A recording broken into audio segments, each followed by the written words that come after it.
This past week, the world commemorated Holocaust Memorial Day. It is an important day, especially considering that there's an ever-increasing number of people who are unaware of the crimes committed by the Nazis and their collaborators.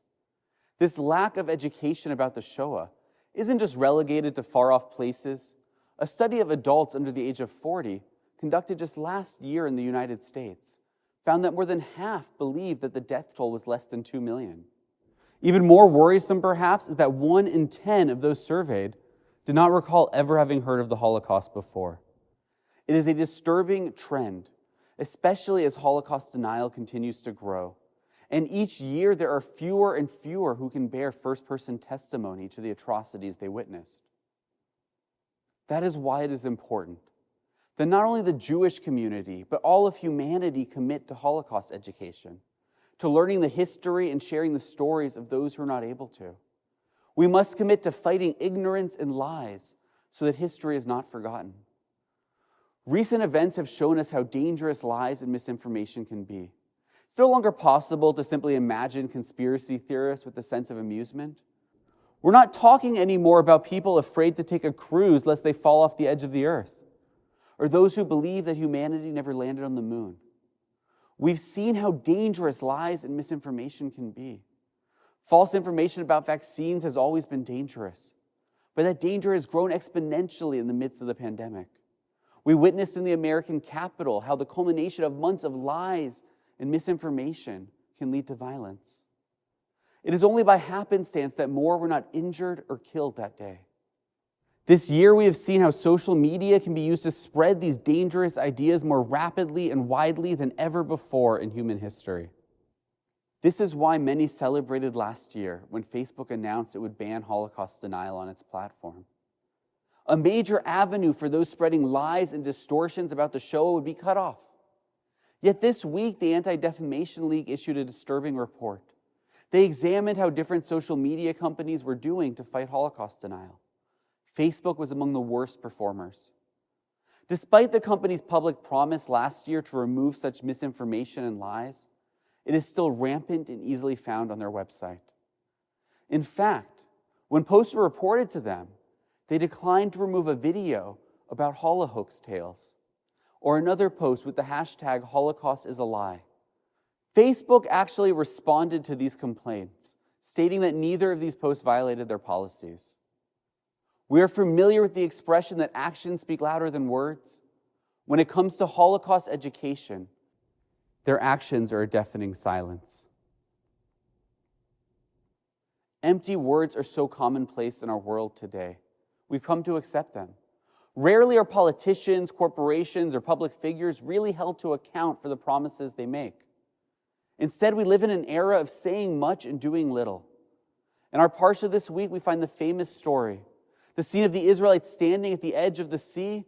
Pharaoh and his armies are in hot pursuit. The Torah tells us that on God's command, Moses held his arms over the sea and the water split.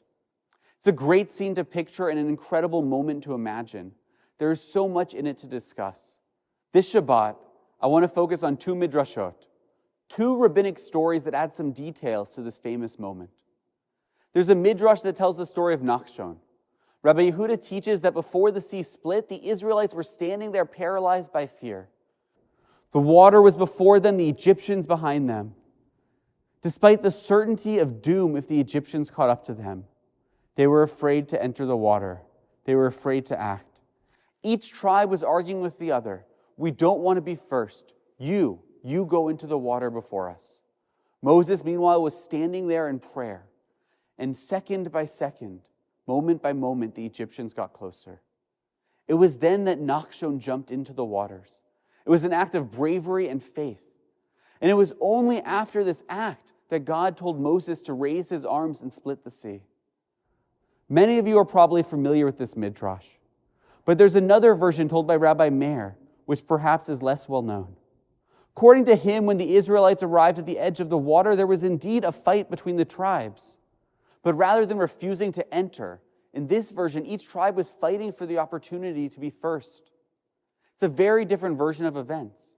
In one, none of the tribes are willing to act, and in the other, each tribe demands the opportunity to be the first ones in the water. It's part of the beauty of midrash. There are often various rabbinic accounts that conflict with each other.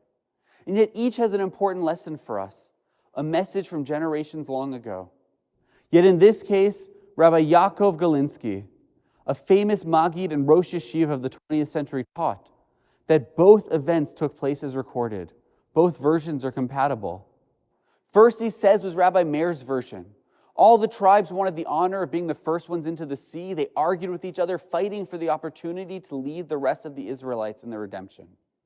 And then Rav Galinsky teaches that Rabbi Meir's version took place. Once the conversation moved from the realm of theory to practice, once it came time to act, those who expressed their eagerness changed course. When the time to act on the values they claimed came, nobody moved except Nachshon. He alone went into the water.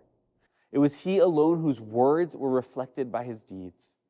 It's an important lesson for us. We can easily find examples of those whose actions don't reflect the words they say. Those whose deeds do not demonstrate the values they publicly profess. It's not just Facebook. It's not just corporations or politicians who fail to act according to the values they claim. It's a pandemic of character that has spread in our time. All of us are guilty of doing this to some degree. All of us have had moments that we've let slip by, moments when the opportunity arose to transform our ideals into deeds, our words into actions. This past week was the International Holocaust Memorial Day. It's important to learn about the Holocaust. I know we all believe it. I know we've all said it. But it's more than just learning its lessons. It's living them. It's about deeds. How many of us have said never again? Never again will the world repeat the mistakes of history. Never again doesn't just mean for Jews. It means never again. Never again will we allow a people to be persecuted for their religion. Never again will we allow others to be persecuted for their skin color, for their gender, for who they love. Never again will good people stand by while evil triumphs. Never again doesn't just mean for the Jews. Our institutions and communities have work to do. Each of us has work to do. Our parsha reminds us this week that words are an important step, but they must be followed with action. Public statements are a good start, but it is time to be like Nachshon.